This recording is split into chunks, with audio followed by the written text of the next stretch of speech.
Sosok perempuan Sunda, wanita intelektual pejuang pendidikan. Tokoh ini banyak mengguratkan inspirasinya jauh sebelum Kartini dan Dewi Sartika lahir. Ia adalah Raden Ayu Lasminingrat. Lasminingrat adalah anak Raden Haji Muhammad Musa, seorang perintis kesusastraan cetak Sunda, pengarang, ulama, dan tokoh Sunda sebagai Bupati Limbangan pada abad ke-19. Ia lahir di Garut pada tahun 1843. Lasminingrat kecil harus berpisah dengan keluarga dan pindah dari Garut ke Sumedang untuk belajar membaca, menulis, dan tak ketinggalan mempelajari bahasa Belanda.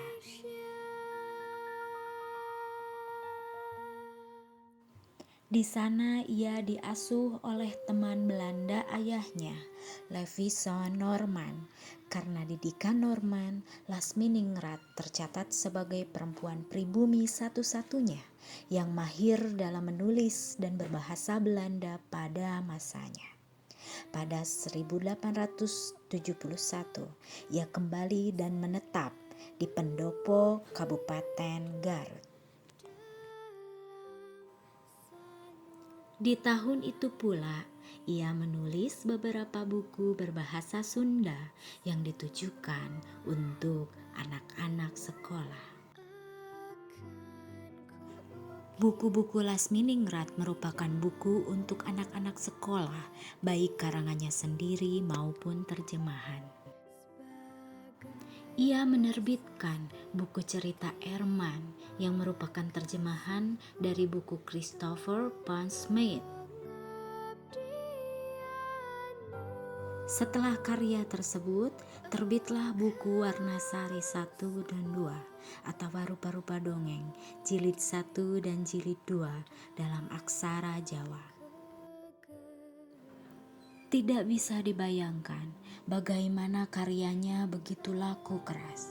Sedangkan pada masa itu, mungkin masyarakat pribumi masih banyak yang buta huruf. Dan yang lebih mencengangkan lagi, karya-karya Lasminingrat mengalami cetak ulang berkali-kali, sungguh luar biasa. Setelah menjadi istri Bupati Garut, RAA Wiratanudatar 8, Lasminingrat menghentikan aktivitas kepengarangannya. Ia lalu berkonsentrasi di bidang pendidikan bagi kaum perempuan. Sejak kecil, Lasminingrat bercita-cita memajukan kaum Hawa melalui pendidikan. Obsesinya ini terwujud pada 1907.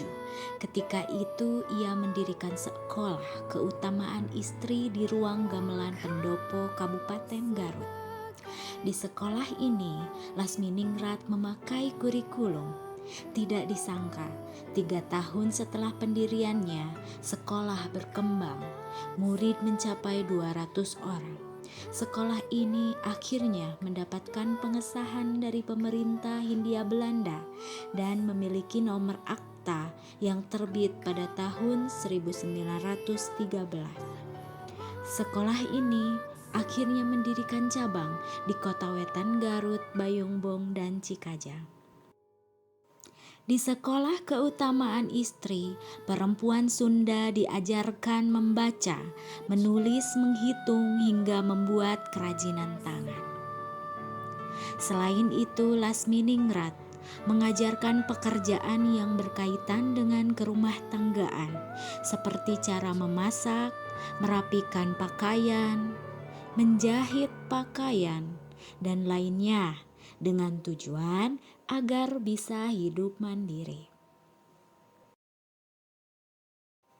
Pihak pemerintah kolonial Belanda menilai jasa dan peran Lasminingrat dalam membangun pendidikan bumi putra, bumi putri sangat besar.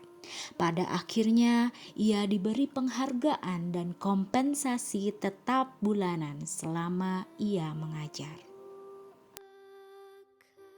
Pada masa pendudukan Jepang, Sekolah Keutamaan Istri berganti nama menjadi Sekolah Rakyat dan mulai menerima murid laki-laki.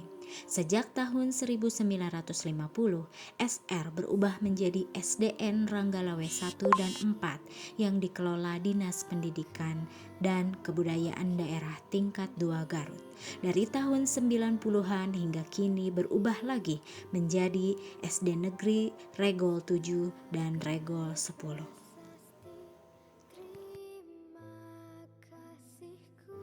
Lasminingrat wafat pada usia yang terbilang senja, yaitu 105 tahun pada 10 April 1948. Ia dimakamkan di belakang Masjid Agung Garut, di samping makam suaminya. Kiprah Lasminingrat sebagai sastrawan dan pejuang perempuan Sunda dikenang sebagai tokoh perempuan intelektual pertama Indonesia, ibu literasi pertama Indonesia, dan sastrawati pertama Indonesia.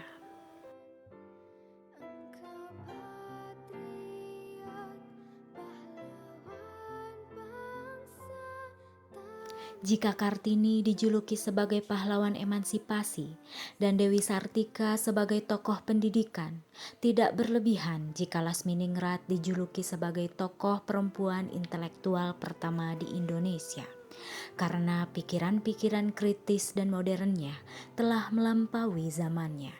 Semoga video sederhana ini bisa menjadi inspirasi bagi perempuan Indonesia. Terima kasih.